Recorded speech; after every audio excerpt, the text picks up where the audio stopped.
예, 안녕하세요. 예. 그 마지막 입시 순서를 맡은 김호중입니다. 예.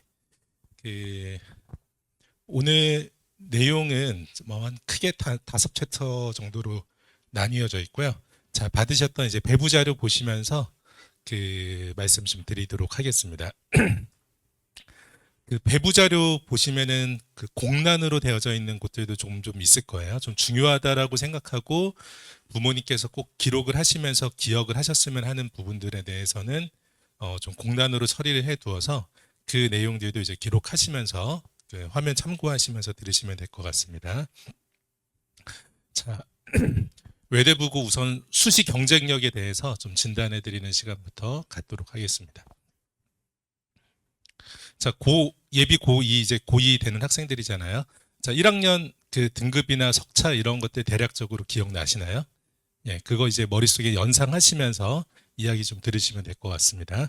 자, 가로축은 교과 전교 등수로 표현을 해 두었습니다. 그리고 세로축은 각각의 의치한 약수를 표현을 해 두었습니다.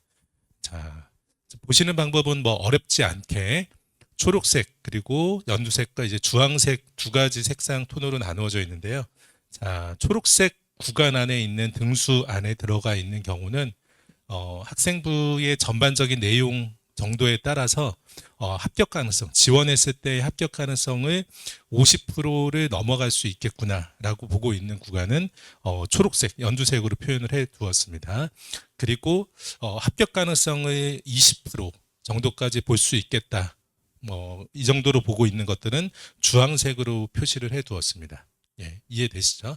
자, 예를 들면 서울대 의대 같은 경우에는 전교 2등까지는 합격 가능성을 이제 50% 이상으로 볼 수 있지만은 전교 4등 정도까지는 합격 가능성을 20%에서 50% 그 미만 이 정도로 보고 있고 당연히 이 주황색 바깥에서도 합격할 수 있다고 보지만은 일반적으로는 이제 과거 선배들의 경우들도 보면은 합격 가능성이 20%에 못 미친다라고 보기 때문에 그렇게 표현이 되어 있다라고 생각하시면 될 것 같습니다. 자, 연대, 성대, 가톨릭대, 울산대, 의예.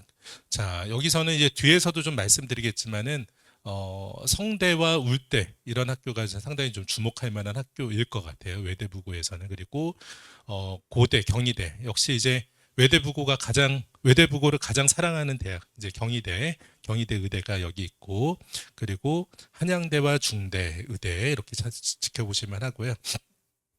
서울대 치대, 약대 같은 경우에는 보통 6등에서 9등 정도까지를 마지노선 이런 식으로 학교에서 가이드라인을 줍니다. 그리고 그 최근에는 과거에 비해서는 약간은 약화가 되어져 있는데 학교에서 거의 지정을 해줍니다. 정규 등수에 따라서 너는 이 학과까지 지원해라. 이 학과까지 지원해라.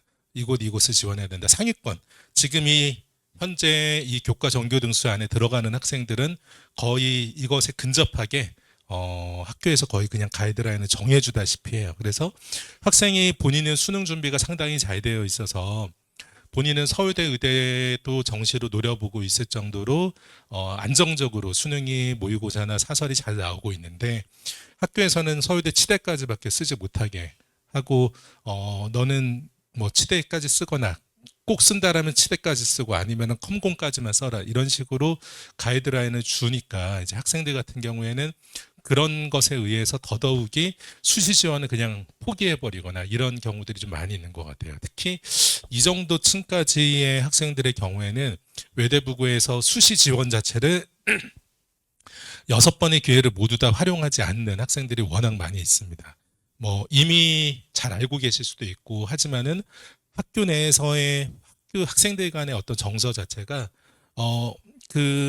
나는 수시로 내가 원하는 만큼의 지원을 할 수 없다라면은 그냥 과감하게 정시로만 지원하겠다라는 그 외대부고만의 약간 독특한 정서가 있어요. 지금은 다른 학교들은 사실 거의 그러진 않거든요.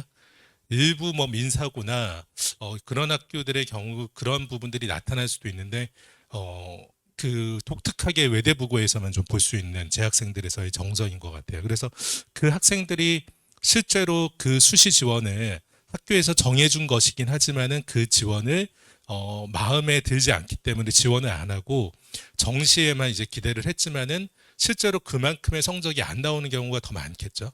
예, 그리고 그 다음에 더 이제 그 뭐라고 할까요? 와신 상담해서 이제 다시 한번 심기일전으로 준비를 했는데 그 역시 다음에 재수할 때도 그렇게 모의고사 결과가 좋게 나오다가도 안타깝게 마지막 그 허들을 넘어가지 못하는 이런 경우들이 더 많이 있다 보니까 수시에서의 지원 자체를 가급적이면 할 수 있는 무드를 형성하시는 게 좋을 것 같아요. 그래서 제가 이 이야기를 굳이 드리는 거는 3학년이 돼서 또는 3학년 여름이 돼서 그때 돼서 그 자녀분들한테 수시 지원을 6개 지원 또는 그 이상의 지원들을 알맞게 해야 된다라는 것을 그때 돼서 설득하기에는 매우 어려울 거예요. 예, 그래서 아마도 조금 더 지금부터라도 장기적으로 당연히 수시 지원에 대해서는 학생의 상황에 맞게 전부 다 상향 지원 위주라고 하더라도 수시 지원을 전부 다 할 수 있게 그 기회를 살릴 수 있게 이런 방법으로 아마도 독려하시면서 챙겨가셔야 되지 않나 이런 생각 때문에 말씀을 드렸습니다. 그리고 이제 아주대, 가천대, 인하대, 아주대, 가천대 특히나 이제 아주대가 그 아주 그 또 외대부고 좋아하는 학교죠. 뭐 의예과에 많이 합격했을 때는 추합까지 고려해서 한 7명, 8명 이렇게 넘게 합격자가 나왔던 때가 있을 정도로 아주대가 상당히 좋아하고 가천대도 매우 선호하죠. 그리고 이제 인하대 같은 경우에는 인하 미래인재라는 전형으로 종합전형에서 선발 인원이 많이 늘어서 이 부분에서도 상당히 좀 주목할 만한 점들이 있지 않나 생각합니다. 자, 서울대, 수의대, 연치, 그리고 여기 있는 연한순이라는 것은 연대 미래, 그리고 한림대, 순천향대 이렇게 보시면 됩니다.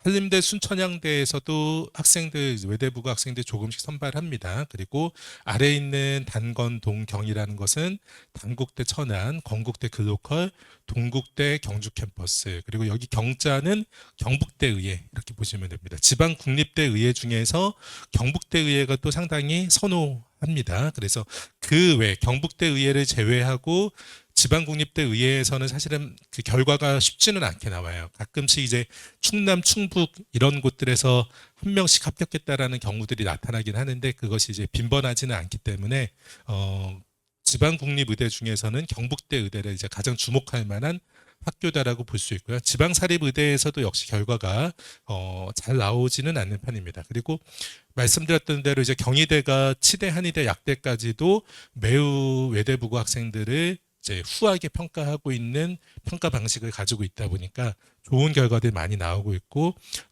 뭐 경희대 의대 같은 경우는 3초에서도 합격한 선배들이 가끔씩 이제 나타날 정도로 나오고 있죠. 그리고 4초 정도만 되더라도 치대나 한의대, 약대까지 어떻게든지 한 번씩 좀 지원을 해보겠다 이런 마음을 가진 학생들도 많이 있습니다. 자, 그리고 여기 있는 것은 단국대 치대, 그리고 건국대 수의대, 그리고 인서울 수도권 약대 이렇게 정리를 좀 해보았습니다. 자, 자연계열을 보겠습니다. 자연계열도 역시 같이 같은 방식으로 살펴보시면 되는데 이제 등수로 정리는 해두지 않았어요. 그래서 자, 이것은 현재까지의 9등급 체계에서 상황입니다. 그래서 9등급 체계에서 내용들을 그냥 지켜보시면 됩니다. 자, 이렇게 서울대, 의대, 치대, 약대, 수의대, 상위 공대, 중위권 공대, 하위권 공대, 상위 공대라면 화생공이나 컴퓨터공, 전기정보공, 기계공 또는 산업공 정도까지 재료공까지 이야기해 볼 수 있을 것 같고요. 그 다음에 이제 중위권 공대, 하위권 공대라고 하면은 이제 그 조선해양공, 원자력공 또는 이제 건축공 이쪽 하위공대라고 이야기할 수 있을 것 같고요. 상위 농생과대라고 하면은 응용생물화학부, 식품동물생명공학부, 조경지역 시스템공학부 이 정도 이야기할 수 있고요. 나머지는 이제 하위 농생과대, 산림과학부, 식물생산과학부, 스마트 시스템과학부 이런 곳들을 지칭한다라고 보시면 될 것 같습니다. 자, 서울대 사범대, 서울대 생활과학대, 그리고 서울대 자유전공 있습니다. 그리고 제가 꼭 추천을 해드리고 싶고 좀 꼭 당부를 해드리고 싶은 것은 이 카이스트 지원 그리고 성적이 다소 열심히 학교 생활을 했지만은 아쉬움이 있는 학생들의 경우에는 이 포스텍 지원 이 부분에 대해서도 상당히 좀 적극적으로 고려해 보실 만하다. 이 포스텍 지원이 지원 횟수에 포함되어 있다 보니까 학생들에게서는 좀 아쉬움이 있지만은 이 포스텍 지원 이런 부분들도 같이 고려해 보실 만하고, 포스텍의 면접 자체도 수능 후에 있기 때문에 납치가 되지 않기 때문에 가급적 이 지원을 한 장 정도는 꼭 부모님께서 확보를 하시는 게 좋지 않을까. 그래서 고3 부모님들 설명드릴 때는 어머님이 이제 부모님께서 내가 한 장만 쓰자, 5장은 너 마음대로 다 써도 좋으니까 그렇게 해서 꼭 써야 되는 학교가 이 포스텍이다라고 말씀을 드리고, 그 덕분에 수시가 모두 원하는 결과가 안 나왔다거나 수능의 가채점도 흡족하지 않은데 포스텍 면접 대상돼서 포스텍 합격하고 이런 경우들도 많이 나타나고 있습니다. 자, 여전히 이제 연대부터 해서 이대 미래인재까지도 정리를 했습니다. 같은 방식으로 보시면 되고요. 연두색은 합격 가능성이 이제 50% 이상, 그리고 주황색 50% 미만, 20%를 넘는 그 합격 가능성으로 볼 수 있다라고 생각할 수 있는 것들입니다. 자, 역시 중요한 것은 이렇게 고대 학업우수, 고대 개요적합 이 두 전형이 매우 중요하죠. 그리고 새롭게 부상하고 있는 것은 이 성대 탐구형 융합형과 성대 과학인재. 성대 탐구형 같은 경우 주목을 해보실 필요가 있다라고 하는 것은 면접이 지금 신설됐어요. 매해마다 면접 시기가 조금 달라지고 있기는 한데 면접 일자가 수능 후에 지금 작년의 경우에도 있었습니다. 그러다 보니까 고대 학업우수형 자체가 사업화의 높은 최저에서 면접이 수능 후에 있었기 때문에 학생들이 이것을 보험 같은 카드로 많이 활용했었는데 지금 면접이 없어져서 그런 카드로 활용하기는 어렵거든요. 이제 그것의 대안으로 가장 볼 수 있는 것은 이 성대 탐구형이 대안이 될 만하고, 역시 이 성대 과학인재 11월 말 12월 초에 면접이 치러지는데 외대부고 학생들 같은 경우가 상당히 좋은 결과를 낼 수 있는 전형이다라고 보실 수 있을 것 같아요. 그래서 성대 과학인재 이런 전형들도 상당히 주목해 보실 만하다. 그래서 그 여러 설명회나 부모님들께서 정보를 접하실 때 이 성대 탐구형이나 이 성대 과학인재 이 두 가지 전형에 대해서는 조금 더 이제 주목하시고 지켜보셔야 되는 전형이다라고 보시면 될 것 같습니다. 자, 한양대 추천형과 서류형 역시 이제 외대부고 학생들에게 조금 더 가까운 전형이긴 하지만은 그 면접이 이제 그 추천형 같은 경우에는 나 서류형 같은 경우에는 이제 서류형의 면접이 아예 없기 때문에 이제 납치와 같은 전형 또는 추천은 학교에서 추천을 받아서 지원하지 않는 경우들이 더 많아서 이런 부분에서의 이제 한계들이 있습니다. 자, 서강대 일반 그리고 탐구형 인재, 융합형 인재 역시 경희대 내오 역시 후하게 평가하고 있는, 상당히 학생들에게 이제 외대부고 학생들 지금 여기 기록된 거는 4.8 이렇게 되어져 있지만은 여기 벗어나 있는 합격자들도 여러 선배들 중에서 다수 있었던 전형들입니다. 뭐 6.0 이런 학생들까지도 합격된 사례들이 꽤 있다 보니까 경희대 내오 상당히 좀 주목해 보실 만한 전형이다라고 말씀드릴 수 있고요. 과거에는 이대 미래인재가 매우 그 외대부고 학생들 많이 선발했는데 최근에는 선발 자체가 외대부고보다는 이제 일반고 학생들 위주로 더 많이 선발하고 있는 전형으로 바뀌어져 있는 상태입니다.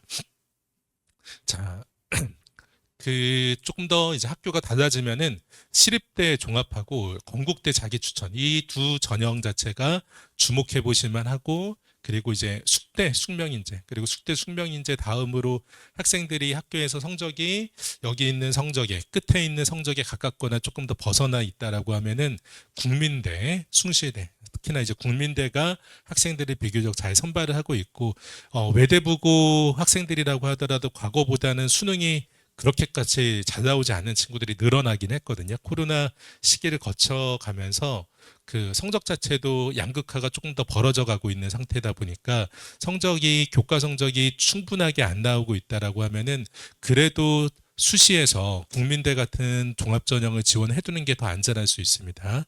그 전형 자체도 면접일이 수능 후에 있기 때문에 그런 전형들도 적극적으로 좀 고려하시면서 지원을 하셔야 되지 않나 생각이 듭니다.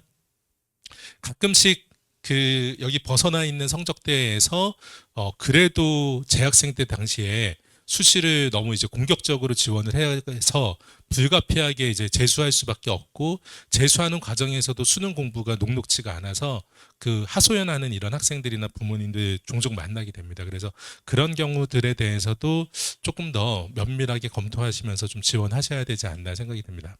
자, 문과의 경우에도 좀 정리를 해드린다라면은, 자, 여기에 있는 것은 이제 경영대 경제학과 정치외교 언론홍보 그리고 자유전공 이렇게 보시면 됩니다.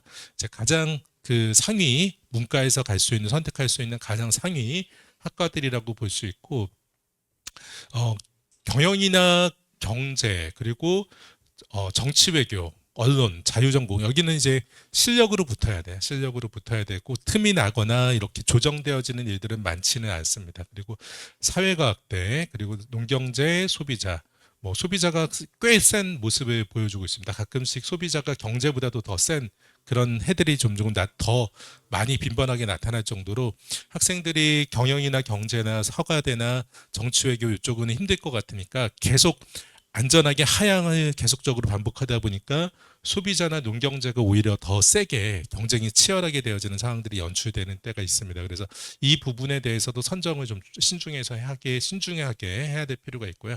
서울대 인문대, 사범대, 생활과학대, 연대 특기자 활동우수, 연대 국제형, 고대 학업우수, 역시 서강대 일반까지 이렇게 정리가 되어 있습니다.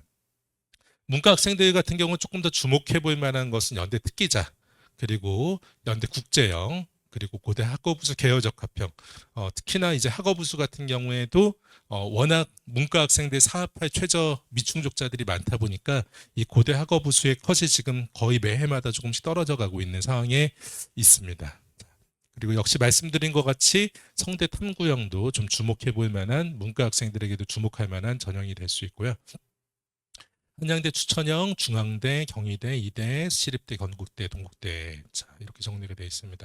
좀 더 주목하실 것은 중대 탐구형, 경희대 내우, 시립대 종합, 건국대 자기 추천, 그리고 숙대 숙명인재, 그리고 국민대 국민 프런티어 이런 전형들이 그 성적대에 따라서 주목해 볼 만한 그런 대학과 전형이다라고 말씀드릴 수 있을 것 같아요.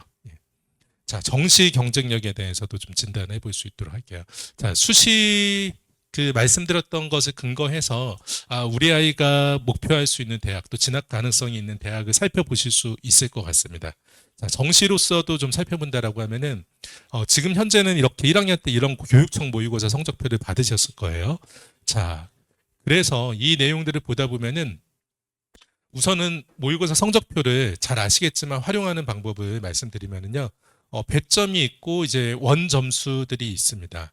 자, 원 점수라고 한다면은 뭐 예를 들면 이과생들 같은 경우에 내가 인서울의대 정도는 그 당연히 목표해야겠다라고 하면은 영어 1등급을 제외하고 국수탐의 원 점수가 보통 290점을 넘어가는 경우가 많아요. 그래서 어떤 모의고사든지 290점을 대부분 다 넘길 수 있는 학생이다라고 하면은 인서울 또는 수도권 의대 정도까지 가능성이 보통 있고 292나 293을 거의 넘기는 편이다 라고 하면 그런 학생들이 인서울 의대를 보통 가는 편들이 많이 있습니다. 그리고 285를 넘어간다 라고 하면은 그 학생들이 서울대 이제 상위권 학과들이 이제 보통 진학을 하고 280을 넘기는 정도는 해야 이제 서울대 정도를 진학할 수 있다. 이렇게 좀 보아야 되는 편인 것 같아요. 원점수로 본다라면은 그렇게 말씀드릴 수 있습니다. 그리고 오른쪽에 바로 표준 점수가 있습니다. 표준 점수는 200점 만점이라고 볼 수 있는데 200점은 이제 실현 가능한 점수는 아니고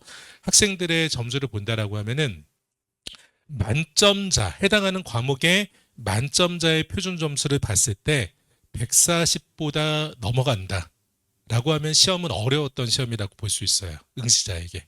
그리고 만점자의 표준 점수가 140도 안 됐다. 130대다. 120대다. 라면은 꽤 쉬웠다. 그러니까 140이 기준으로 보시면 돼요. 응시자에 비해서. 근데 실제 수능에서는 졸업생들 합류가 있다 보니까 현재 재학생만으로는 150 정도의 만점자의 표준 점수가 한 150 정도 되어야 실제 수능하고 난이도가 좀 유사하게 보아야 되는 것 같아요. 최근에 볼 때는. 그래서 150을 기준으로 150을 넘어가면은 꽤 어려웠던 실제 수능보다도 더 어려웠다라고 보셔도 될 것 같고 150보다 낮았다. 라고 하면은 낮은 만큼 좀 더 평이했다. 이렇게 이해하셔도 될 것 같습니다. 우리 아이의 점수로 볼 수도 있겠죠. 이 학생의 경우로 보면은 국어를 77점 받았는데도 표준 점수를 137점 받았잖아요. 그래서 이 학생의 경우에는 이 정도 137을 받았다라고 하면은 실제 수능에서 예상되는 것은 이렇게 전국 100분이 96, 1등급 받다시피 당연히 이런 성적들을 낼 수 있습니다. 그래서 표준 점수로 아이의 위치나 이런 것들도 예상을 해볼 수 있긴 합니다.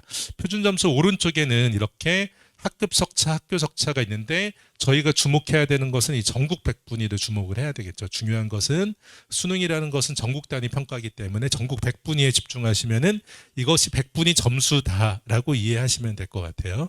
그래서 이 100분위 점수를 특히 부모님들께서는 상당히 예의주시하셔야 되고 수능을 보기 전까지는 학생의 위치를 가장 공정하게 예상할 수 있는 것은 이 100분위 성적입니다. 그래서 항상 100분위 성적을 추적해서 보시면 돼요.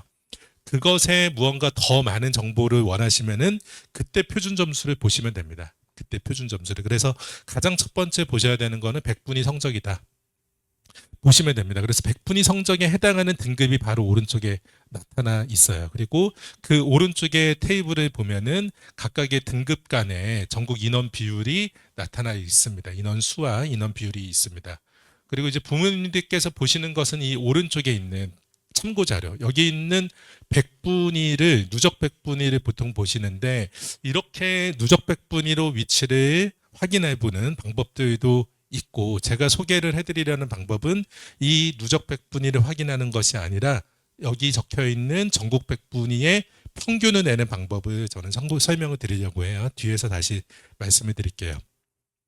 아이들이 이렇게 모의고사를 그래도 하루 거의 반나절 이상을 완전히 집중해서 그 공부를 했잖아요. 실제 시험을 보는 것 자체도 공부다 보니까 그렇게 고도한 집중력을 가지고 공부를 했는데 이것을 그냥 정오만 확인하고 넘어가는 건 좀 아쉽죠. 그래서 보충학습이 필요한 문항번호 이런 정도는 최소로 학습을 해야 되는 것이 아닌가 생각이 들어요. 그래서 그날만큼은 조금 더 그 주말이나 이런 때는 조금 더 아이한테 원하는 시간을 제공을 한다고 하더라도 이제 공부를 하거나 시험을 봤다라면은 내가 틀렸던 부분에 대해서 적어도 그 보완하는 게 매우 중요하니까 그것에 대해서 좀 지도가 필요하지 않나. 근데 이것에 대해서는 그 실제로 챙기시는 경우가 매우 적더라고요.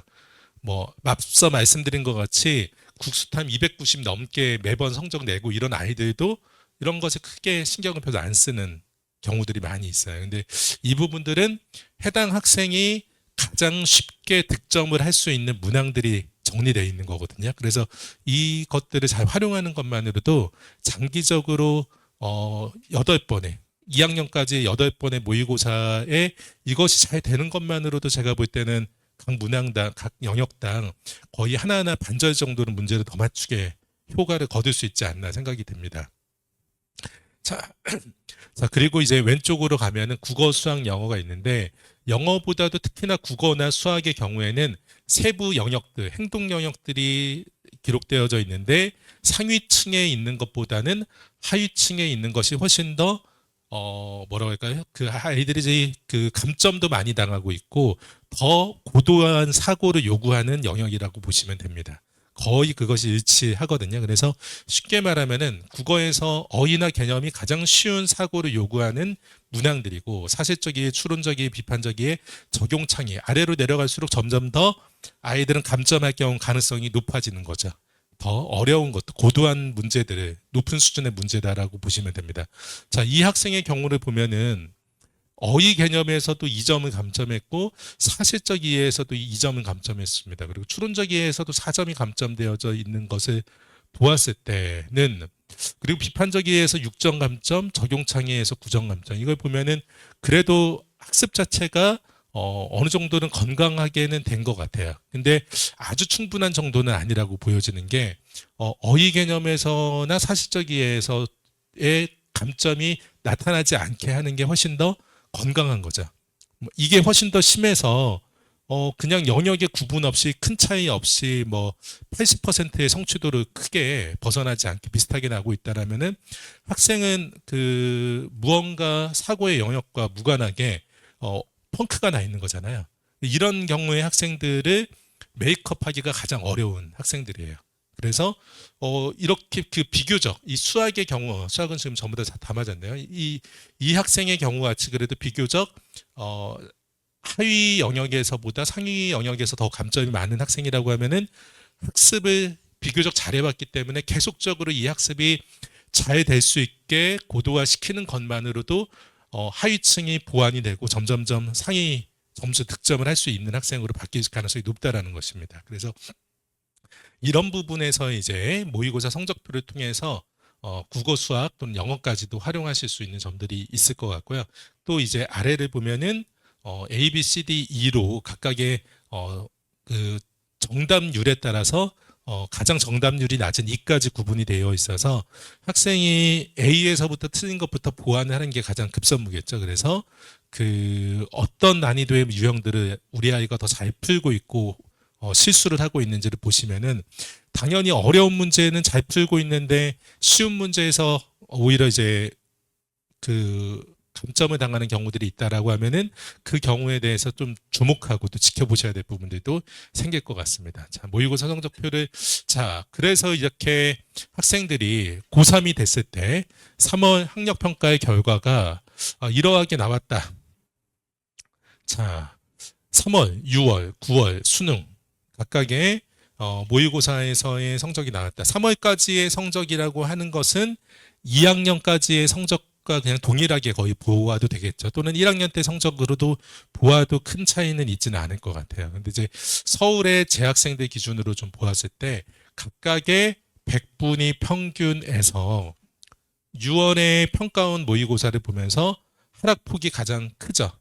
예, 그리고 9월에 가면서도 조금 더 떨어지는 모습들이 나타납니다. 그리고 상위층의 경우에는 9월까지도 떨어지지만은 실제 수능에서는 오히려 반등하는 이런 모습들이 있는데 이것이 지금 외대부고의 학생들의 경우에는 당연히 6월 모의고사 때 떨어지지만은 빠르면은 9월부터도 반등하고 수능까지 더 향상되어지는 모습들을 보여주기도 해요. 그래서 이것이 이제 각각의 층에 따라서 조금씩 다른 모습들을 보여준다. 자, 이 이야기를 드리는 것은 우리 아이가 3학년의 3월이나 4월, 5월까지도 여러 모의고사를 보고 성적들이 계속적으로 나타나겠지만은 졸업생들이 합류하는 것에 따라서 성적 조정이 나타날 수 있다는 것을 염두해야 된다는 것입니다. 자, 그 이유는 실제로 이렇게 결과들을 보면은 국어에서도 졸업생이 20년도의 경우에 60%, 그리고 당시에는 이과랑 문과가 수학을 나누어서 봤는데 특히나 이과의 경우에는 이렇게 그 졸업생들이 70%, 그리고 영어의 경우에도 60% 이렇게 차지했었던 모습이 있고요. 이것을 조금 최근에 와서 수능이 이제 전환이 된 다음에 모습으로 본다라고 하면은 의대 졸업연도, 이제 고등학생들 졸업연도에 따라서 의대에 합격한 학생들을 좀 정리를 해봤더니 20년도에는 고3 학생들의 정시에서 의대 합격한 학생, 정시로 합격한 학생의 수준이 20%, 그리고 높아졌을 때가 26% 수준, 24학년들은 역시 이제 17.9% 수준, 그리고 재수 이상의 학생이 이렇게 77.5%를 이렇게 보여주고 있다. 의대 진학한 정시로. 이런 정도로 가고 있습니다. 당연히 이제 외대부고의 학생들은 이것보다는 훨씬 더 좋은 사항들을 보여주고 있죠. 조금 확대해서 본다라고 하면은 서연고 합격자로 보면은 재수생들이 이 정도 비율이 되고요. 의대 합격자 이렇게 되고 이제 정시 의대 합격자로 보면은 말씀드렸던 것과 큰 차이 없이 이런 정도를 보여주고 있습니다.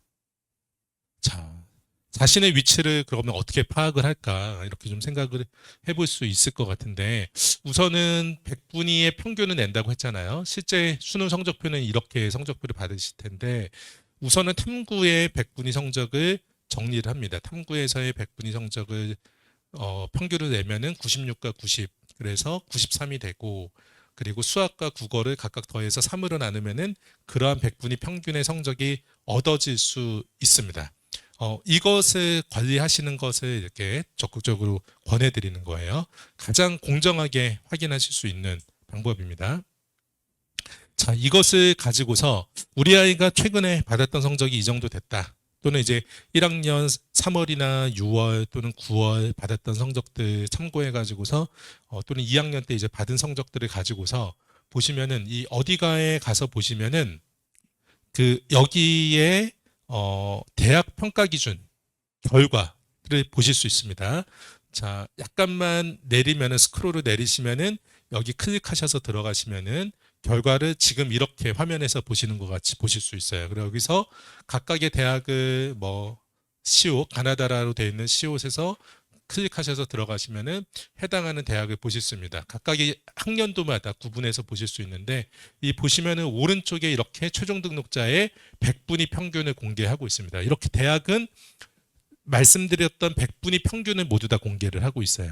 이 100분위 평균은 이 어디가를 통해서 전부 다 확인하실 수 있어요. 그래서 누적 100분위로 공개하고 있는 대학은 없습니다. 그래서 누적 100분위로는 비교해 보실 수가 없어요. 그래서 이 100분위 평균으로 수능을 보기 전까지는 이 100분위 평균으로 계속 확인을 하시는 거예요. 그리고 수능 봤을 때에만 대부분의 대학이 표준 점수로 환산해서 평가를 하기 때문에 그때만 표준 점수로 하시면 돼요. 그리고 그 수능 볼 때는 어차피 대부분 다 진학사 모의 지원 쓸 거기 때문에 진학사에서 모두 다 환산이 되어진 것으로 볼 거기 때문에 그렇게 그 표준 점수에 큰 관심을 갖지는 않으셔도 된다는 겁니다. 자, 100분위 평균이 공개가 되어 있고 이것으로 비교해 보시면 됩니다. 근데 여기서의 하나의 맹점이 있어요. 여기서의 하나의 맹점은 해당하는 지금 대학이 고려대학교인데 고려대 같은 경우에는 고려대학교만이 가지고 있는 국수 영탐의 비율이 있겠죠. 비중이 있을 겁니다. 그러면은 이 학생들은 내가 연대에 훨씬 더 잘 맞는데 고대를 지원했을 리는 없어요. 내 점수가 고대에 가장 잘 맞기 때문에 고대를 지원하고 합격한 학생들입니다. 제가 만나봤는데 학생은 사실은 연대를 좋아해요. 근데 본인 점수의 궁합은 고대가 잘 맞아요. 그런데 그것을 감수하고 연대를 지원한 학생은 본 적이 없어요. 그러니까 정시는 모두 다 내 점수를 받은 걸 가지고 궁합이 다 잘 맞는 대학으로 모두 다 쫓아갑니다. 예. 내가 아무리 원하는 대학이라고 하더라도 지원은 거의 100명 중에 1명도 안 합니다.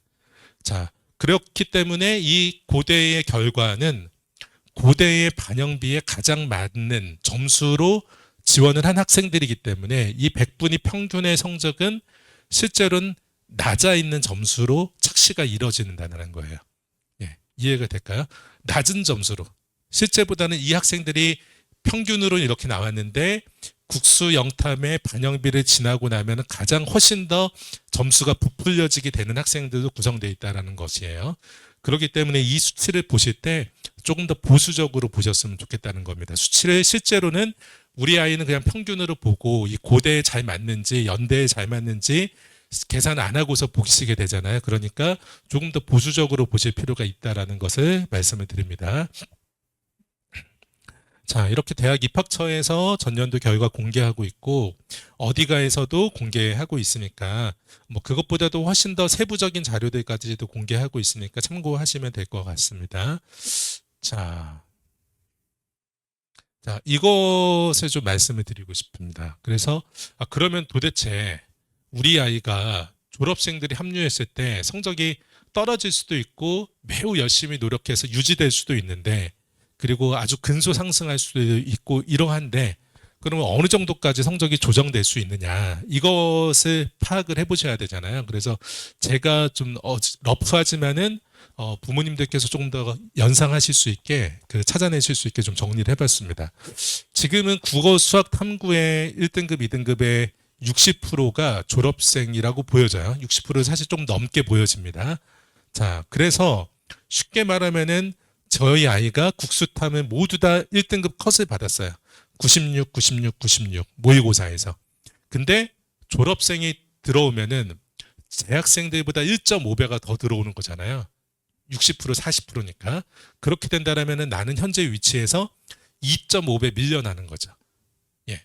그래서 4% 정도의 그 상위로 말하면은 상위 4% 평균으로 가졌던 것은 평균적으로 상위 10% 정도 평균으로 바뀌어질 수밖에 없다라는 겁니다.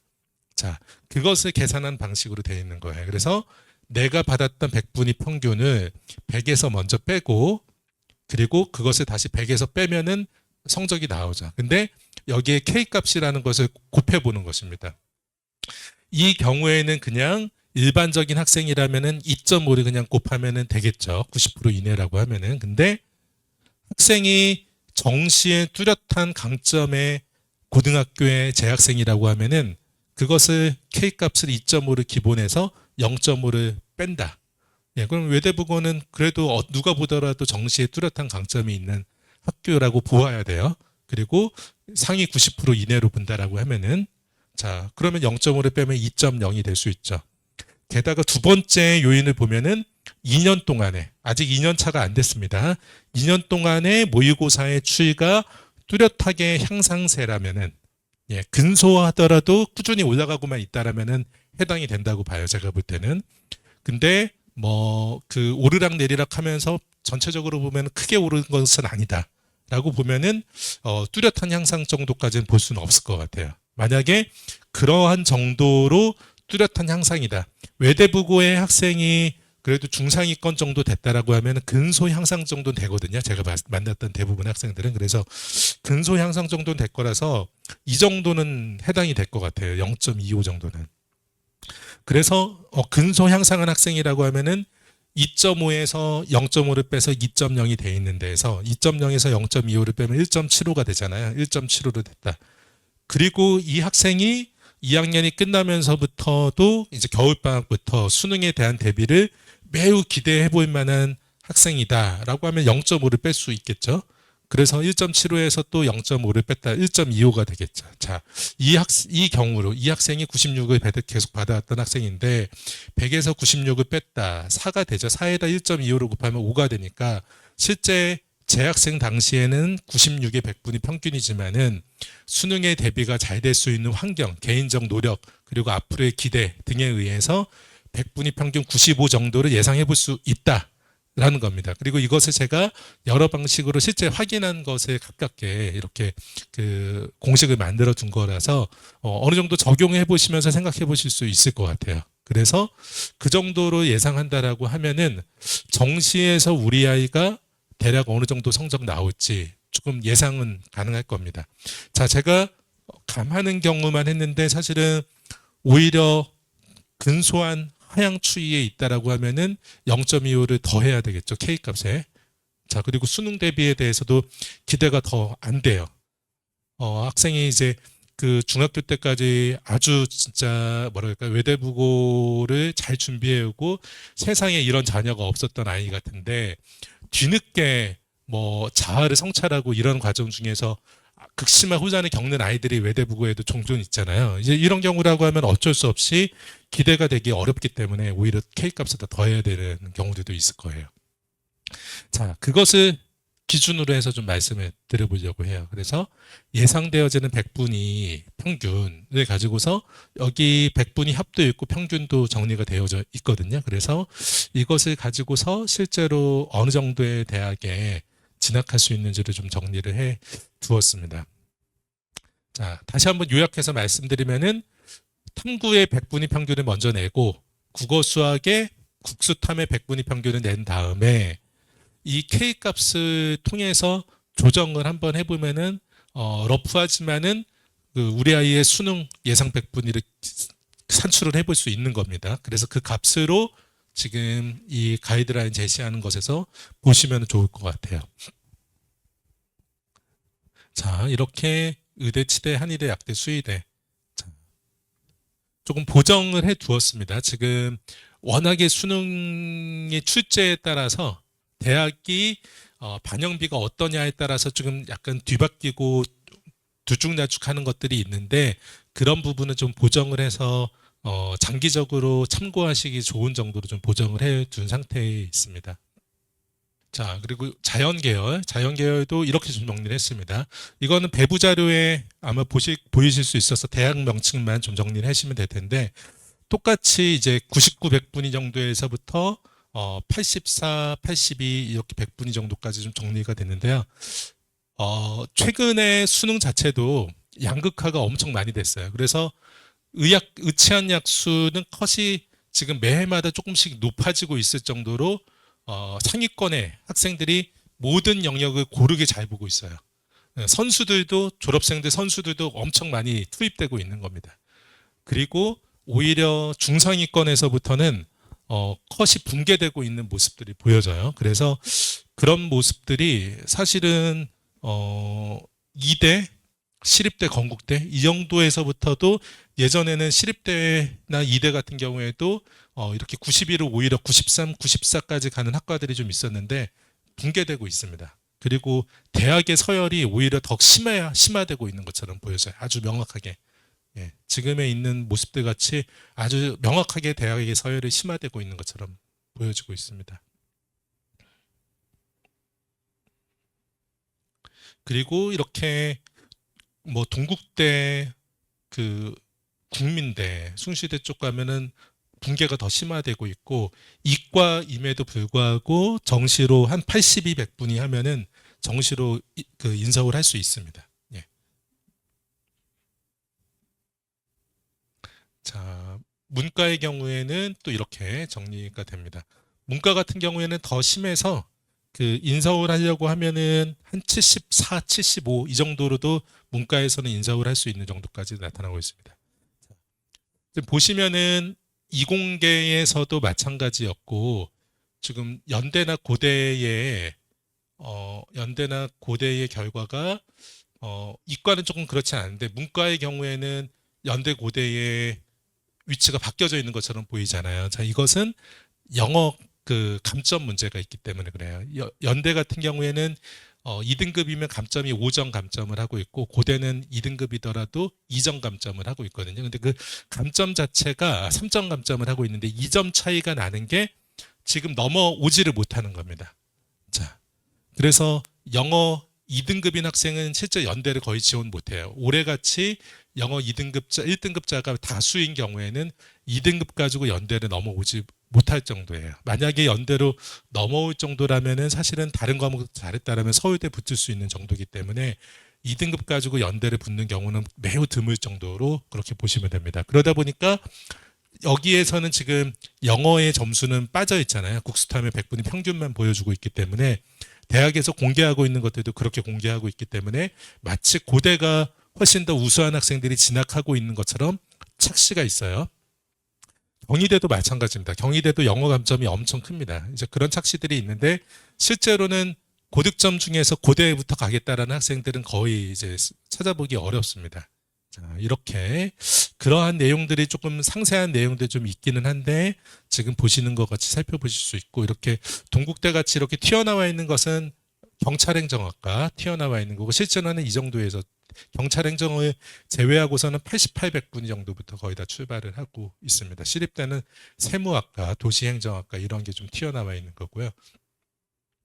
자, 이렇게 있기 때문에 문과 학생들 같은 경우에는 학생이 수능에 조금 더 자신이 있다라고 하면은 충분히 상위대학에 조금 더 여유롭게 진학할 수 있는 기회가 있고 서울대는 그 워낙에 문과 학생들을 소수로 뽑고 지원자가 적다 보니까 학생들이 어떤 학과를 지원하느냐에 따라서 학과의 컷이 매해마다 엄청나게 큰 변동이 있습니다. 그래서 서울대 문과 진학지도 하는 게 정시 진학지도 하는 게 정말 어려워요. 그래서 이 낮은 점수를 실제로 낮은 점수로 합격하는 친구들은 매해마다 이 94, 100분 정도에서도 합격자들이 거의 나오거든요. 근데 그게 이제 어떤 학과가 그렇게 나오게 될까 이런 것들을 찾아보기에는 좀 어려운 상태에 있습니다. 그 올해 경우에는 저 같은 경우에 이제 그 서울대 직윤 그 정치외교학과 경쟁률 1.4대 1 나왔거든요. 이제 그런 것들을 이제 사실은 여러 가지 보면은 거의 적중해 가거나 살펴볼 수 있는 방법들은 있기는 한데 보통의 경우에는 그렇게 적중이 잘 되지는 않는다라고 말씀드릴 수 있습니다. 네. 자, 26년도 대입 변화로 그 다음에 27 대입을 한번 생각해 보려고 합니다. 자, 27의 대입 같은 경우는 교육과정과 대입 체계가 바뀌기 이전에 마지막 대입이기 때문에 아마도 대입의 변화가 크지는 않을 거라고 보고 있어요. 그래서 26 대입을 지켜보면은 상당히 닮아 있다라고 보셔야 될 것 같고 다만은 교육의 방향은 바뀌어지는 고교 학점제 중심으로 변화가 되어져 계속적으로 일관적으로 변해가고 있기 때문에 수시의 종합 전형은 상당히 28년도에 종합전형에서 평가를 상당히 참고를 많이 해야 된다. 이 정도 이야기할 수 있습니다. 그래서 26 대입과 크게 다르지 않을 것이다. 그리고 종합전형의 경우에는 28 대입의 서류평가 기준을 조금 참고해야 되겠다. 이렇게 보시면 될 것 같아요. 자, 이렇게 의학계열 같은 경우에는 이렇게 지금 교과 전형과 교과 지역 전형, 일반 전형과 일반 종합 전형과 지역 종합 전형, 논술의 일반과 논술 지역 전형, 정시 일반, 정시 지역 이렇게 좀 나누었습니다. 자, 이렇게 나누어서 정리를 해두었고 이렇게 특징적인 부분들을 좀 보실 수 있게 해뒀는데 뒤에서 조금 더 자세하게 말씀드릴게요. 상세하게. 자, 지방국립대 의대, 사립대 의대. 자, 이런 변화들이 있습니다. 조금 그 부모님들께서 조금 의대 지원 진학을 좀 생각하시는 경우다라면은 이 성대 탐구형 인재.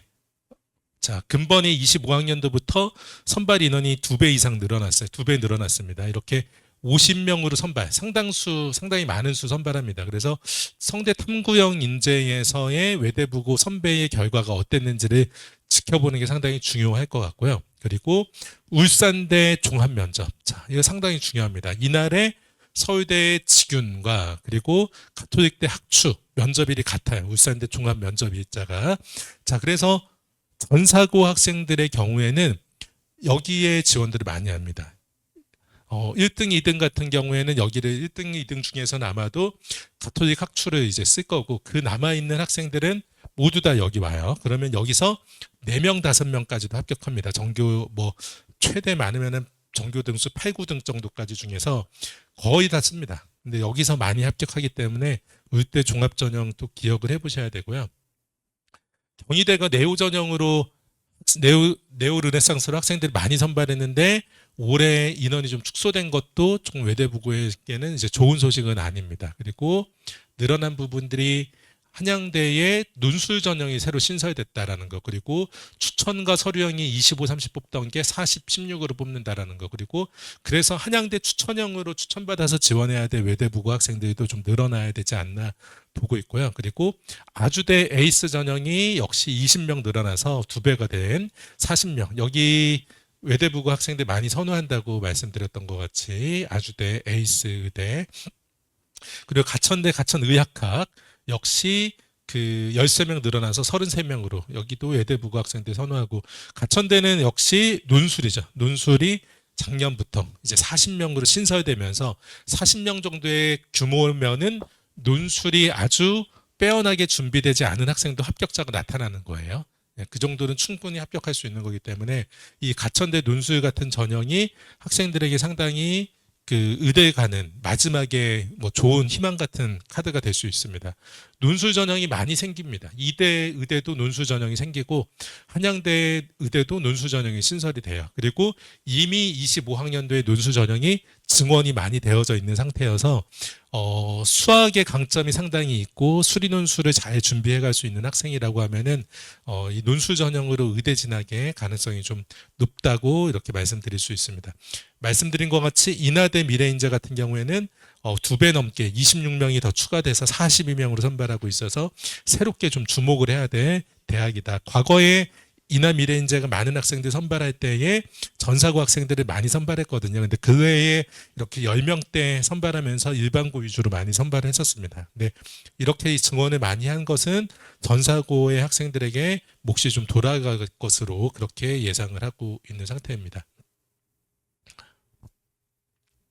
자, 그 주요 의대들 의학계열 짚어야 될 것들만 좀 말씀을 드릴게요. 이렇게 연대, 성대, 고대, 경희대, 중앙대에서 의학계열 공통으로 과목 이수를 이렇게 해야 된다라고 안내가 됐어요. 자, 이것은 모두 다 학생들이 그 빠짐없이 이수할 거예요. 외대부고 학생이라고 하면은 이 수과 이수는 이 정도는 당연히 해야 될 것 같습니다. 의학계열 생각한다라면은. 근데 중요한 거 말씀드리려고 하는 것은 아래에 있는 것입니다. 자, 이 5개 의대에 22학년도 지원했던 학생들과 합격했던 학생들을 구분해서 조사를 해봤습니다. 그리고 그 지원자와 합격자들 간에 과목을 이수한 비율을 조사를 했어요. 예를 들면은 수학과제 연구 이걸 조사했는데 지원자에서의 이수 비율은 20%였다. 한데 합격자에서는 이수 비율이 30%가 넘더라. 이러면은 뚜렷한 차이가 있죠. 이수 비율에서의 차이가 있습니다.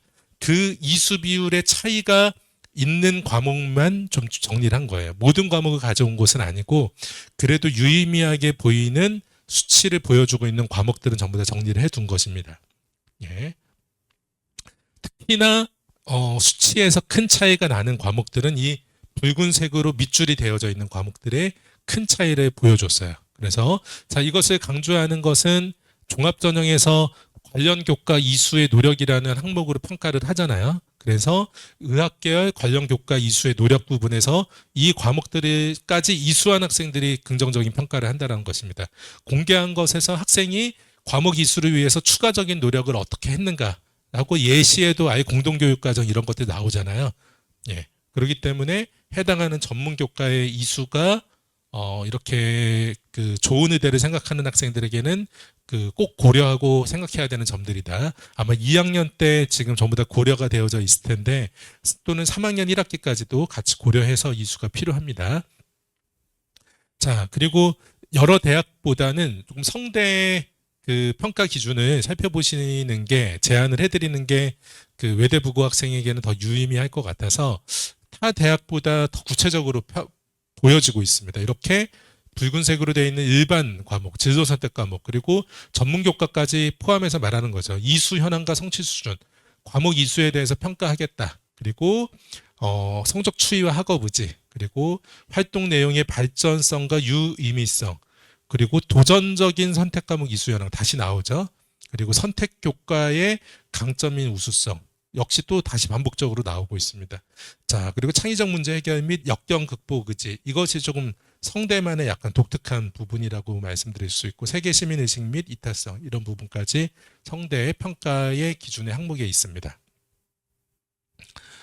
자, 그래서 조금 요약해서 이야기하면은 외대부고 학생들이 조금 더 친근하게 생각할 수 있는 의대들이 어떤 곳들인가, 당연히 A, B, C, D로 분류를 했는데 꽤 후하게 평가를 하고 있는 학교들을 A로 표현을 했습니다. 그리고 그 다음에 B, C, D. D는 합격 사례를 거의 찾아보기 어려운 경우, C는 종종 합격자가 나오는 경우, B는 그래도 비교적 합격이 되어지는 편, A는 합격이 뚜렷하게 유리하게 평가가 되고 있는 대학들, 이렇게 정리를 했습니다. 그래서 A 대학을 짚어드리면 순천향대 말씀드렸고, 한림대, 그리고 단국대, 경북대, 충남대, 그리고 부산대 지역인재, 여기 이건 이제 사실은 이거는 그 해운대고 학생들 때문에 조금 이야기가 좀 더 들어간 거고요. 자, 이렇게 정리를 할 수 있습니다. 국립대 중에서는 말씀드린 것 같이 충북대나 경상대 이 정도까지 생각해 볼 수 있는 것 같아요. 예. 넘어가도록 하겠습니다. 자, 그 자연이나 인문사회 쪽의 변화 말씀드리면은, 자, 이렇게 모집 인원의 변화는 큰 폭으로 변화는 없습니다. 그리고 선발 방식도 큰 변화는 없어요. 근데 아마 이제 대부분 다 일반 전형으로 지원할 거기 때문에 서류로 2배수 선발되고 그 다음에 면접으로 합격이 좌우된다. 외대부고 학생들이 보통 이 면접을 매우 잘하죠. 예. 이 면접을 상당히 강점이 있는 학교의 학생들이라고 볼 수 있고, 그 면접은 과목에 따라서 전공에 따라서 과목이 지정되어 있고 그 문제풀이를 설명하는 면접으로 되고 있습니다. 그리고 일부 짧은 시간 동안에 학생부에 대한 인적성 면접이 진행이 더 되기도 합니다.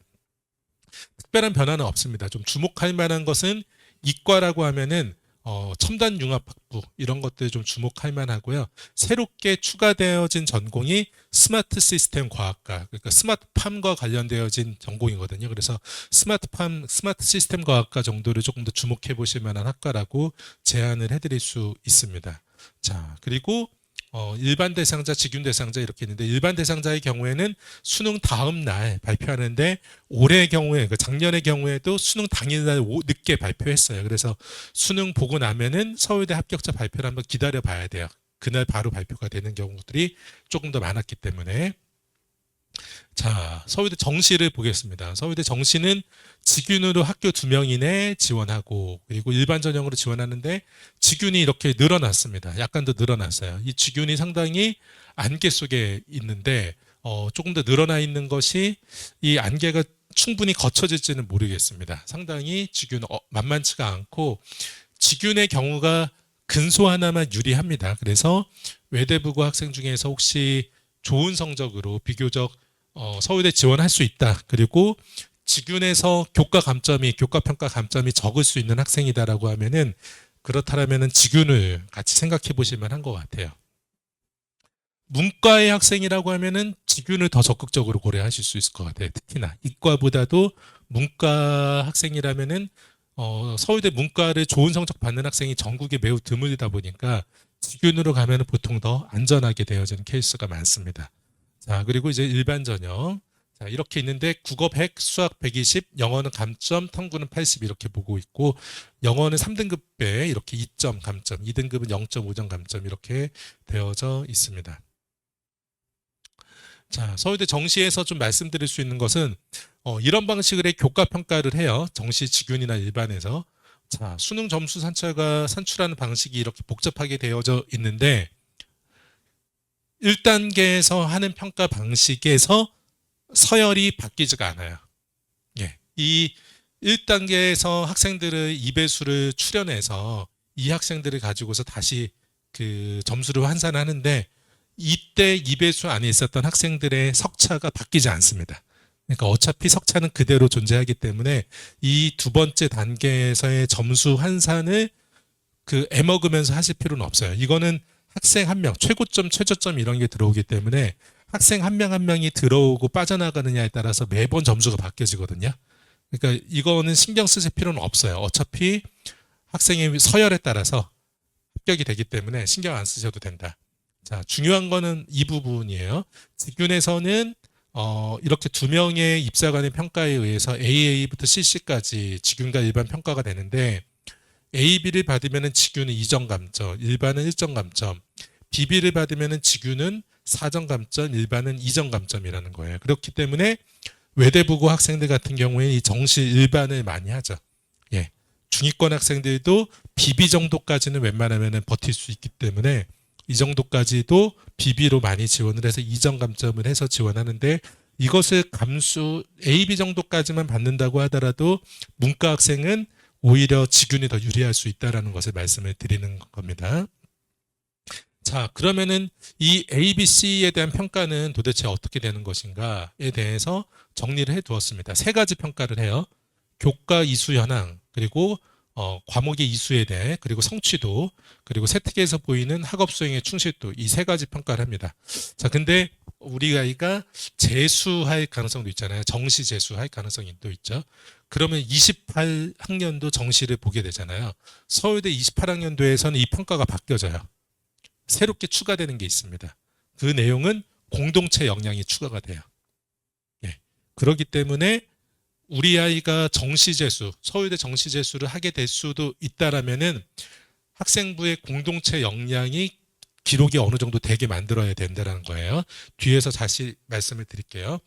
그리고 지금에서는 A, B, C 정도로만 평가를 하는데 28학년도에는 이 평가를 더 세분화하겠다. 변별력을 더 주겠다. 그리고 정시 일반도 20점 평가가 아니라 40점으로 늘리겠다라고 지금 예고하고 있기 때문에 학생부 부분을 좀 챙겨가시기는 해야 됩니다.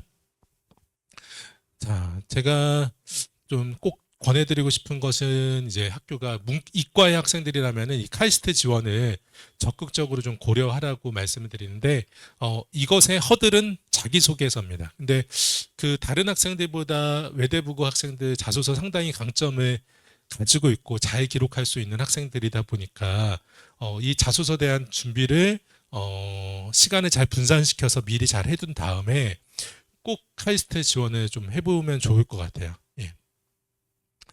자, 다른 이야기는 다음에 좀 말씀드리겠습니다. 근데 한 가지만 더 말씀드리면은 증빙 자료라는 게 필요해서 카이스트의 증빙 자료는 제한이 없이 제출할 수 있어요.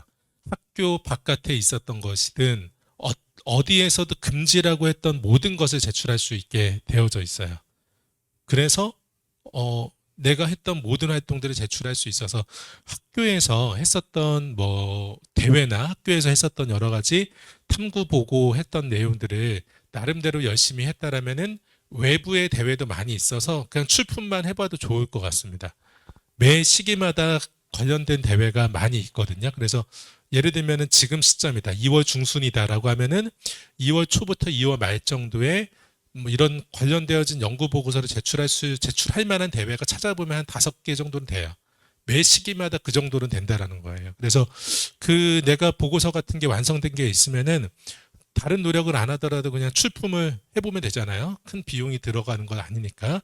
그렇게 해서 하면은 뭐 대상이나 금은동은 아니더라도 특별상, 장려상 이런 것을 받는 것만으로도 이렇게 자기소개서 증빙할 때 훨씬 더 도움이 되는 것입니다. 그래서 그 웬만하면 2학년 때까지 좋은 보고서들이 있더라고요. 외대부고 학생들. 그러니까 그런 것들이 마련됐을 때 외부 대회도 그냥 한 번씩 출품을 부모님들께서 챙겨주시면은 나중에 이렇게 카이스트 지원할 때 자소서 증빙 자료에 상당히 도움이 많이 된다라는 것을 말씀드립니다. 나중에 증빙을 무엇 가지고 해야 될지 상당히 어려워해요. 자, 근데 미리 그냥 대회를 출품해 둔 것으로 좀 쉽게 결과를 기대해 볼 수도 있습니다. 자, 앞에서도 강조드렸던 포스텍 지원, 부모님들께서 꼭 이 지원은 그 중상위권부터는 한 장의 카드를 지원하게 이렇게 좀 설득하는 게 좀 필요하지 않나. 예. 자, 이렇게 카이스트 합격자 보면은 그 특히 이제 포스텍 합격자를 볼까요? 포스텍 합격자 보면은 이렇게 자사고 학생들 합격자가 최근에 많이 늘어났어요. 많이 학생들 합격을 시켜주고 있거든요. 근데 지원을 안 합니다. 지원을 안 하는 중에서도 이렇게 합격자가 늘어나고 있습니다. 예. 근데 이것은 지금 수치로 나타나는 것이지 합격하는 학생들의 면면을 보면은 지금 뭐 5점대 중반 정도에서까지도 포스텍 합격자가 나오고 그러고 있거든요. 그래서 포스텍 지원 자체를 꼭 그 제가 볼 때는 중위권 학생들에 대해서는 반드시 한 장의 카드를 염두하고 지원해야 되지 않나 이렇게 반복적으로 강조해드리고 있는 것이에요. 자, 카이스트 자소서 같은 게 준비가 된다라면은 지스트, 디지스트, 유니스트의 자소서 준비가 수월하기 때문에 쉽게 추가로 켄텍까지 지원하실 수가 있을 겁니다. 자, 이제 연대 지원 같은 경우에는 크게 바뀐 것은 있지는 않습니다. 인원 자체 보면은 큰 변화는 있지는 않은데 주목할 만한 것은 이 특기자 UD, 문과의 학생들 같은 경우에 이 UD, 그리고 이과생이라고 하더라도 UD의 생명과학공학 쪽, 그리고 문과의 학생들은 이 국제형 쪽에 조금 더 집중하고 시간을 주목해 보실만 합니다. 자, 그리고 연대, 성대, 고대, 경희대, 중앙대에서 교과 이수 권장 과목들 발표된 게 있잖아요. 그래서 참고하시면 되고, 자, 연대 정시. 자, 26년도 올해의 정시입니다. 자, 27년도에 대한 입시의 발표는 올해 4월 말에 될 거예요. 4월 30일에 보통 발표합니다. 4월 31일에 발표하니까 그거 지켜보셨다가 참고하시면 됩니다. 그 전까지는 지금 26년도를 가지고서 생각해 볼 수 있어요. 근데 연대가 이렇게 변화가 있습니다. 자, 이런 변화가 있는데 중요한 것은 자, 유형 1, 2, 3에 있는 학과에 따라서 수능을 900점, 950점 보는데 자, 학생부가 50이 다 들어가 있습니다. 그래서 연대의 정시도 학생부가 들어가고 있습니다. 들어가기 시작한다, 올해부터. 자, 그것을 좀 집중하셔야 될 것 같아요. 기본 점수는 40점으로 주고 있어요. 그러니까 10점 평가를 한다는 것입니다. 근데 정시에서 생각하시면 10점은 엄청 큰 차이거든요. 연대 컴공을 연대 화생공을 할까요? 연대 화생공을 갈 수 있느냐? 연대의 건축사회환경공학과 권사안을 갈 것이냐? 이런 정도의 차이가 10점의 차이거든요. 10점을 하면 그것보다 더 차이 날 수도 있겠네요.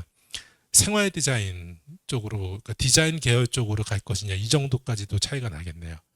그래서 연대 내에서 거의 최상위 학과 수준과 최하위권 학과 수준 정도까지도 거의 차이 날 정도의 10점이거든요. 당연히 0점을 받지는 않을 텐데 그 정도로 비교적 변별력이 있는 점수이기 때문에 연대에서도 감점을 적게 받아야 되죠. 자, 이 부분을 좀 생각을 하고 준비가 되어야 합니다. 자, 감점은 이렇게 하겠다고 하고 있어요. 지금 교과에 대해서 외대부고 학생들이 유리하지는 않죠. 자, 이렇게 9등급에서 4등급 정도까지 받는다라고 하면은 1점만 감점을 하겠다라고 이야기하고 있습니다. 이렇게 학생부 반영 점수에서. 그리고 진로나 전문은 일단 A를 받아야 되겠죠. 그리고 출결에 대해서는 이렇게 감점을 더 하겠다라고 하고 있기 때문에 뭐 5등급보다 더 떨어지지는 않게 하는 게 좀 중요하지 않나 이렇게 생각합니다. 6등급 정도부터 되면은 사실은 그 연대에 지원하게 될 때에 감점을 좀 많이 감수를 하고서 지원하게 되어지는 상황으로 바뀔 수 있을 것 같아요. 자, 고대 이야기, 고대 뭐 잘 알고 계실 텐데 주목해야 될 것은 이 학업우수형과 계열적합형, 그리고 특히나 이 논술 전형, 가장 주목해야 될 것은 논술 전형이죠. 자, 인문이든지 자연이든지 다 4합할 높은 최저. 자연에도 상당히 높은데 인문에는 진짜 이제 턱없이 너무 높죠. 매우 과하게 높습니다. 그래서 인문 같은 경우에는 4합할 최저를 맞춘 학생만으로도 몇 배수가 안 될 거예요, 학과마다. 그래서 논술 준비가 약간만 되더라도 고대 문과 논술은 상당히 합격하기가 좋을 수 있고, 이과생도 상당히 그러할 거예요. 그래서 근데 게다가 이것이 논술 일자가 수능을 본 바로 그 주말에 봅니다. 이틀 후, 3일 후에 보고 있어요. 그래서 사전에 논술 준비가 되어져 있는 학생이 유리할 수밖에 없고, 다행히 논술 일자가 수능 후에 있다 보니까 납치가 되지는 않는 전형으로 되어져 있어요. 그 점이 상당히 좀 좋은 점이라고도 할 수 있습니다. 그래서 무엇보다도 학업우수와 계열적합을 검토를 하되, 이것은 이제 납치 전형의 특징을 조금 고려하셔야 되고, 논술은 수능 후에 있기 때문에 이 논술에 대해서 상당히 그 알맞게 활용하실 수 있다라는 점을 말씀드립니다. 자, 고대가 작년의 경우에 이과 학생들에 대해서 권장 과목을 다시 한번 또 발표를 했어요. 그래서 수학과 과학 원투 과목을 어떻게 이수해야 된다, 이렇게 공개를 했습니다. 그래서 그 내용도 같이 참고를 하셔야 될 것 같습니다. 자, 고대 정시를 보면은 고대 정시에는 지금 화면에서 보시는 것 같이 이렇게 두 가지 전형이 있습니다. 일반 전형과 교과 우수 전형. 근데 아마도 고대 그 외대부고 학생 중에서는 고대 교과 우수까지 가는 학생은 조금 적긴 할 것 같아요. 고대 교과 우수 전형이 그 교과 반영이 너무 높아요.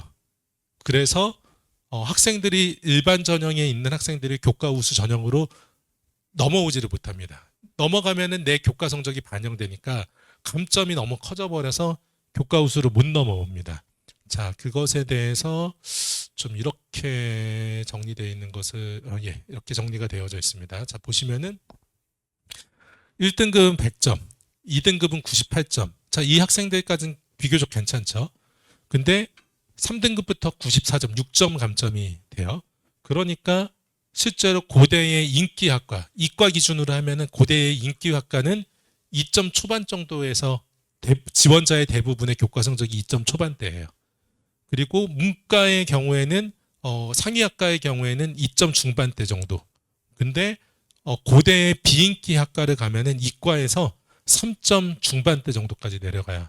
그러니까 감점이 이렇게 94 또는 86 감점 되어지는 과목이 늘어나도 이제 90 정도, 10점 정도 감점이 되어지는 이 위치까지도 이과 학생들은 교과 우수 전형을 지원하고 있다라는 겁니다. 비인기학과. 문과는 4초까지도 내려가요. 4초까지. 그러니까 14점이나 감점이 가깝게 감점이 되는데도 문과 학생들이 좋은 성적이 없어서 지원하기가 어려운 그런 상황에 있다라는 거예요.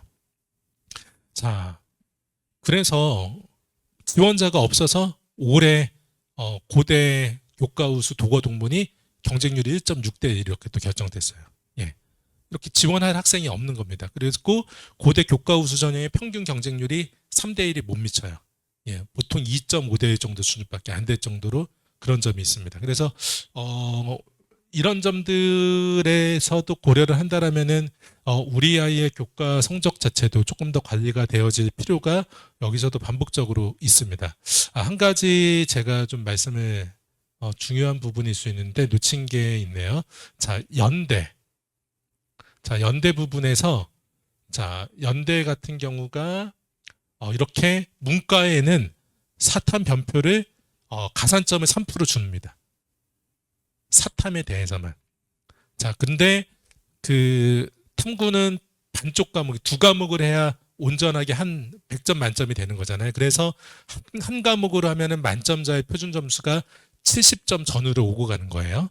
자, 그러면은 70점을 조금 못 받았다고 보죠. 뭐 한 68점 정도 받았다라고 하면은 3% 가산점이라면 2점 정도 되는 거거든요. 근데 제가 앞에서 연대 고대가 영어 2등급일 때 감점이 2점 차이라고 했잖아요. 근데 그것 때문에 못 넘어온다고 했잖아요. 고대 아이들이 연대로. 자, 여기서 가산점이 3%가 있다라고 하면은 연대 내에서 3% 가산점이 엄청 크기 때문에 이과생들이 문과 지원을 못하게 되는 거예요. 예. 지금 현재도 많이 줄어들어 있습니다. 지금도 교차 지원은 엄청나게 줄어들어 있어요.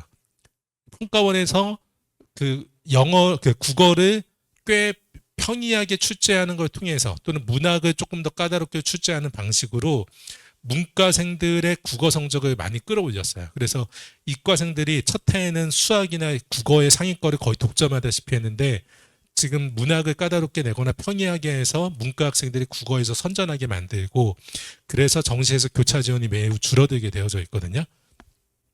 그래서 교차 지원은 거의 매우 그 폭은 줄어들 겁니다. 자, 이것이 또 큰 트렌드 중에 하나예요. 지금 연대만 이런 것이 아니라 이하의 다른 대학들도 그 문과 학생들, 그러니까 교차 지원을 매우 방지하는 문턱들을 다 만들어내고 있어요. 그래서 이것이 트렌드 중에 하나이기 때문에 우리 아이도 이과였는데 또는 문과 쪽으로 지원할 수 있다라고 섣불리 생각하면 안 된다는 겁니다. 반대도 당연히 그것이 성립하겠죠.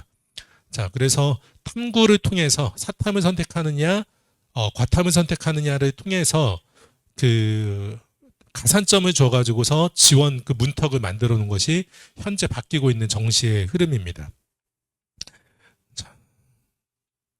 자, 성대의 경우에도 말씀을 드릴게요. 자, 성대 말씀드렸던 것은 탐구형과 과학인재. 자, 바뀌어지는 것은 성균인재입니다. 이제 성균인재 전형에 좀 주목해 보실 필요가 있어요. 과학인재, 성균인재 이 두 가지에 주목을 해 보셨으면 하는 겁니다. 그리고 매우 독특한 게 있어요. 전 대학에서 가장 독특한, 제가 볼 때는 다른 대학에서 찾아보실 수 없는 독특한 게 있는데 성대 논술이 언어형, 수리형으로 나뉘어졌어요. 이거 당연히 그냥 문과 논술, 이과 논술 같잖아요. 근데 언어형을 봤는데 이과를 지원할 수 있어요. 언어형을 보고서도. 예. 다시 한번 말씀드릴게요. 인문 논술을 보고서도 이과 전공을 지원해서 합격할 수 있게 바뀌었어요. 26년도 올해. 예. 그래서 이것은 혹시나 그 문과 학생들이 내가 인문 논술을 매우 잘할 수 있다라고 하면은 그 방법으로 성대의 상위권 공대 이런 것으로 합격할 수 있다라는 것입니다. 예, 혹시 그런 전공에 관심이 있다라면은 자, 이것이 매우 독특한 부분이고 그래서 성대의 이 언어형, 수리형 어떤 것으로 보더라도 반대도 가능한 거예요. 수리 논술 보고서 문과로도 진학할 수 있게 바뀌어져 있습니다. 이게 매우 독특한 부분이고 보통의 학생들이 주목할 만한 것은 이 성균인재와 과학인재 이 두 가지 전형을 좀 집중해서 보실 만하다. 이것이 이제 외대부고 학생들에게는 보험카드 같은 것이 작동될 수 있다라는 측면에서 말씀을 드립니다. 면접일이 모두 다 수능 후에 예고되고 있어요. 자, 그런데 이제 성대 같은 경우에 최근에 이제 다군으로 학과들을 많이 옮겼습니다. 다군으로 학과를 많이 옮기면서 재미를 많이 봤습니다. 자, 그렇게 해서 재미를 많이 받고 학생들에 대해서 이렇게 성대 보면은 A타입, B타입 두 가지 중에서 선택해서 그 반영이 됩니다. 근데 보시다시피 수학 반영이 다 높아요. 그래서 성대나 이곳을 가기에는 그 수학 성적이 상당히 좀 중요하게 작용을 한다라는 것을 보시면 될 것 같고요.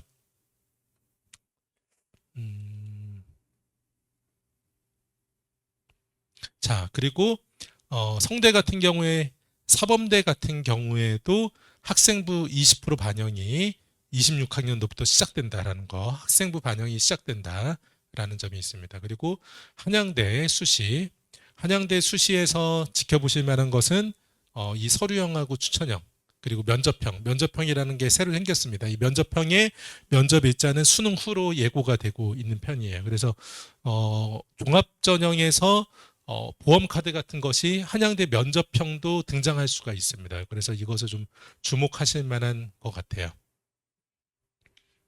자, 한양대 정시 이렇게 보면은, 자, 가장 하단에 보면은 같은 맥락에서 역시 정시가 학생부 종합전형 평가를 10% 반영하는 것으로 바뀌었어요. 그리고 그 평가하는 내용이 과목 이수, 그리고 성취도, 그리고 충실한 학교 생활, 이 부분 역시 서울대랑 공통적으로 세 가지 평가를 그대로 한양대가 또 정시해서 하기 때문에, 자, 이런 것을 통해서 보는 것은 우리 아이가 정시로 진학을 고려하고 있다고 하더라도 과목 이수나 또 그리고 세특해 보이는 학업 생활의 충실도, 이 두 가지는 잘 챙겨가야 되는구나를 기억하셔야 될 것 같습니다. 자, 자, 그렇게 된다라면은 정시마저도 우리 아이가 이수한 과목에 맞춰서 크게 벗어나지 못하게 지원할 수도 있게 된다는 거예요. 정시에서도요. 수시만 사실은 그렇게 지원하게 되는 것이 아니라 정시도 약간은 그러한 영향을, 당연히 범주는 조금 더 넓겠지만은 수시와 유사한 맥락에서, 수시 종합과 유사한 맥락에서 이수한 과목의 영향을 받아서 지원하게 된다라는 것을 생각하셔야 될 것 같아요. 예. 역시 한양대의 정시 수학 반영이 좀 높게 되고 있습니다. 자, 서강대는 이제 큰 변화는 있지는 않고요. 예, 수시에서도 큰 변화가 있지는 않고, 자, 그리고 예, 서강대 논술에서 교과 성적 반영 없이 한다, 이런 것이 수시에서 큰 변화고, 정시로 가도 정시에서 큰 변화가 있지는 않습니다. 그래서 다만 그냥 두 가지 타입 중에서 유리한 방식으로 평가를 해준다. 그래서 국어나 수학 중에서 한 가지는 좀 잘한 성적이어야 조금 더 유리하고, 예, 이렇게 평가가 된다라는 점입니다. 역시 영어 감점은 좀 적게 되는 것이 서강대에서의 특징이다라고 말씀드릴 수 있습니다. 자, 28학년도 대입으로 넘어갈게요. 자, 이 내용은 많지 않으니까요. 이 정도까지 하고 마무리하도록 하겠습니다. 자, 종합을 재수를 하게 된다.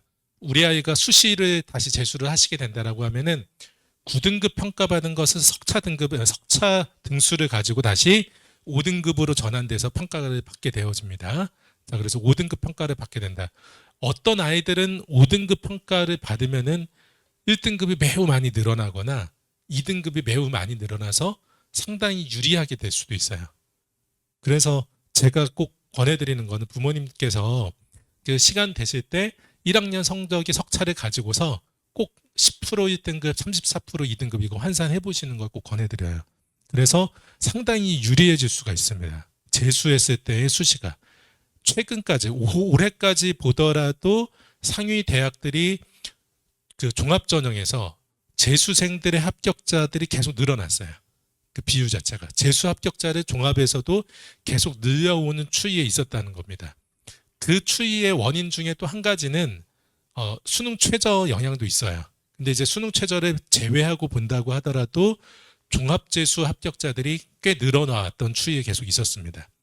서울대만 조금 다르고 서울대를 제외한 모든 대학들은 많이 그렇게 뽑아왔어요. 사실은 서울대는 워낙 종합재수로 합격을 많이 시켰기 때문에 현재도 이미 많이 시키고 있기는 해요. 그렇기 때문에 종합재수가 어려운 것까지는 아니다, 이렇게 보셔도 되고, 제가 볼 때는 뭐 특별한 페널티 같은 거는 별로 없어 보입니다. 그런 정도로 평가가 되고 있다는 걸 기억하셔야 되는데, 그렇다면은 우리 아이가 9등급에서 5등급으로 바뀌었을 때 9등급제가 유리할 수도 있고 5등급제가 유리한 학생도 있을 수 있다는 것이에요. 그래서 그런 부분들이라면은 5등급제 됐을 때 평가되어지는 것에 관심을 가져야 되는 거죠. 교과 성적만이 아니라.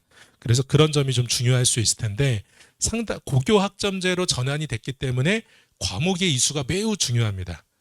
근데 일반고의 준비가 턱없이 부족해서 저는 일반고에 초기에는 이 고교 학점제의 시작점에는 일반고에게 날개를 달아주는 격이다라고 생각을 했어요.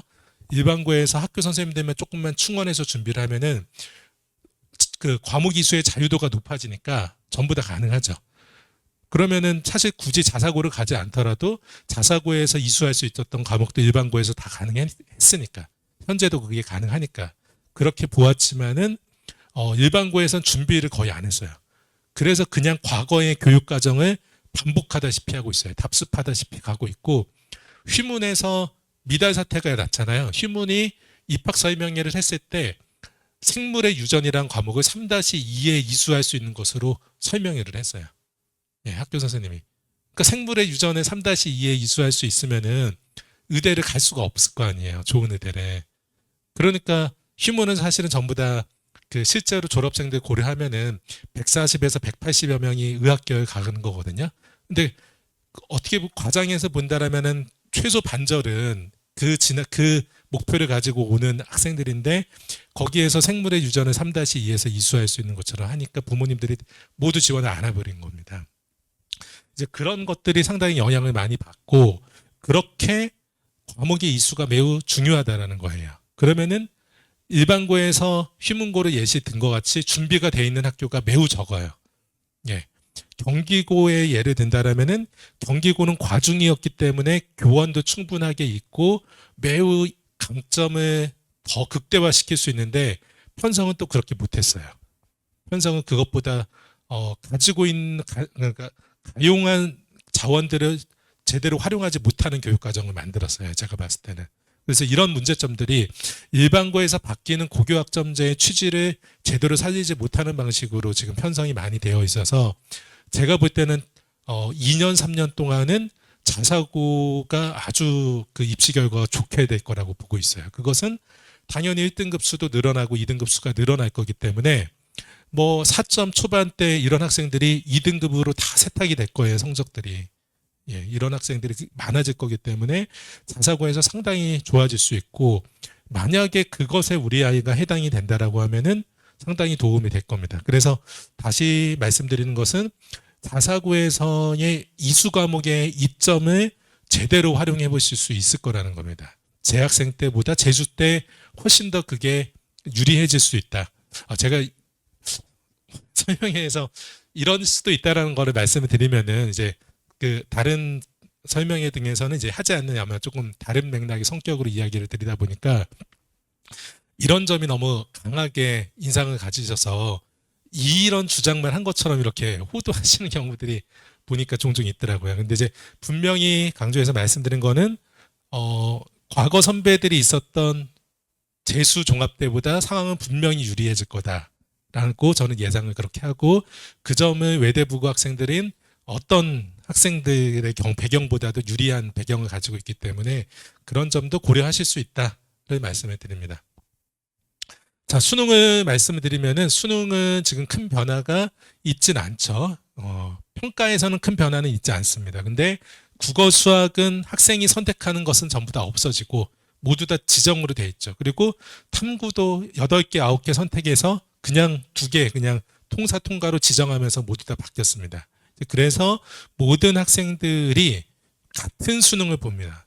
이 수능의 이 취지는 사실은 모두 다 같은 수능을 본다라는 것은 자격고사화 하려고 했었던 취지라고 읽혀지죠. 근데 그런 내용을 가지고서 그대로 9등급 또는 이제 세부적인 평가를 다 한다라는 것이에요. 그래서 그 부분이 국수 0에서는 크게 달라지는 것은 없을 텐데, 통사 통과가 상당히 까다롭게 바뀌어질 수 있는 점들, 이 점을 조금 지켜봐야 될 것 같아요. 통사 통과에 대해서는 현재는 20분 동안, 20문항을 30분 동안 풀었는데 25문항을 40분 동안 푸는 것으로 바뀌었어요. 그래서 시간도 늘어나고 문항 수도 늘어나고 그렇게 바뀌게 됐습니다. 그런데 이 통사 통과에 대해서 시험 문제들이, 수능 문제가 어떻게 출제될지 예상이 되지 않잖아요. 그래서 그것에 대해서는 올해 상반기에 발표를 하겠다고 합니다. 그래서 그 내용에 대해서 한번 살펴보면은 우리 아이가 통사 통과를 혹시 보게 된다고 하면은 그것에 대해서 지켜보시고 좀 힌트를 얻으실 수도 있을 것 같아요. 자, 우리 아이가 재학생 때 뭐 원과학 가지고서 수능을 보기 때문에 또는 그냥 사탐 뭐 생윤사문 이런 걸 가지고 보기 때문에 통사통과로 바뀌면은 불리한 것이 아니냐라고 생각하시잖아요. 예. 근데 그런 경우에도 여지없이 모두 다 이런 변화가 있었을 때 재수생이 더 유리했었습니다. 그렇기 때문에 재학생보다 재수생이 유리한 것은 제가 볼 때는 달라지는 것은 없어요. 예. 그래서 오히려 재학생들은 3학년 1학기의 내신이 계속 살아 있는 거거든요. 3학년 1학기 내신이 살아 있습니다. 그래서 이제 그 점 때문에 오히려 수능에 대한 대비를 하기 어려워져요. 상위권 학생들은. 상위권 학생들은 3학년 1학기 때 배우는 그 내용상으로 위계가 높은 과목들이 경쟁이 훨씬 치열한데 여기서도 10% 1등급을 받아야 되기 때문에 현재 A만 받아도 되는 과목보다 훨씬 더 어려운 거예요. 내신 경쟁이.